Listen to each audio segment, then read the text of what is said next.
Welcome back, guys, to another baseball video. Today, I'm going to speak about JT Realmuto and where he might sign, but I'm going to speak a little bit about his stats first. Starting off offensively, he had 173 at-bats. In those at-bats, he had 46 hits, 11 home runs, a 266 batting average, 32 RBIs, and an 840 OPS in 47 games. That is very impressive for a catcher. His defense was also very good. He had a 41% caught stealing rate, which was the best in the league. So that's very good. So that already proves that he's a pretty good hitter and solid behind the plate as well. So all around player. He can also play first base, which it gives him some versatility to move around. Say a team has another catcher and an opening at first base, or vice versa. And then he's one of the fastest catchers in the MLB, if not the fastest, which is a really good skill for catchers. Most catchers aren't really the best at speed, running bases, and it also helps him behind the plate as well, getting pass balls or wild pitches. So it really helps him out with that speed. He also had one of the best fielding percentages for catching, so that is another plus side. So basically, you guys can understand from this that Realmuto is a very solid all-around player.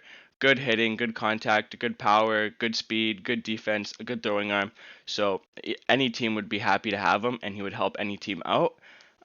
Speaking about his contract wants, I know he wants anywhere between a 5 year to 6 year, 100 to $125 million contract, which he's 30 years old now, so that would take him to about 35, 36. 125 million is definitely worth it. He's been the best catcher in the MLB since 2018, and he definitely deserves that because he is a difference maker to a team that needs defense or offensive abilities from a catcher. So he would definitely help a team in both categories actually.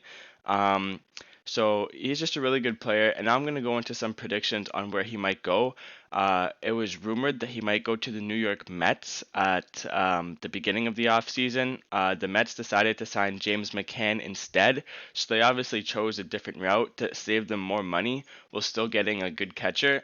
So Remuto's two options as of right now is the Philadelphia Phillies, who had him last season. There was a little bit of rumors that Philly couldn't afford him because of obviously the whole pandemic and the cuts. That seems to be untrue. It seems that they do talk to Realmuto on a regular basis. I don't know if any contracts are on the table right now, but they have been talking to him. Another team to keep an eye out for is the Toronto Blue Jays. Definitely need some catching help. Danny Jansen wasn't the best offensively last year, and Alejandro Kirk, I don't know if they want to use him as their starter. So I could definitely see the Blue Jays making a run at Realmuto. Another team that I thought was maybe interesting at the beginning of the offseason was the New York Yankees. They did end up tendering Gary Sanchez, so they're probably going to go with Gary Sanchez.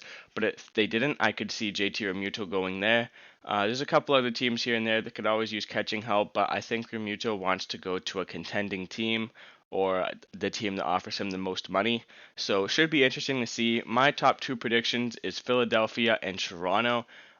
Let me know in the comments what you think of Realmuto and where you think he will sign. And he is also a very big free agent, and I can almost guarantee that I'm going to be one of the first sources to report when he signs. So be sure to subscribe for that. See you in the next one.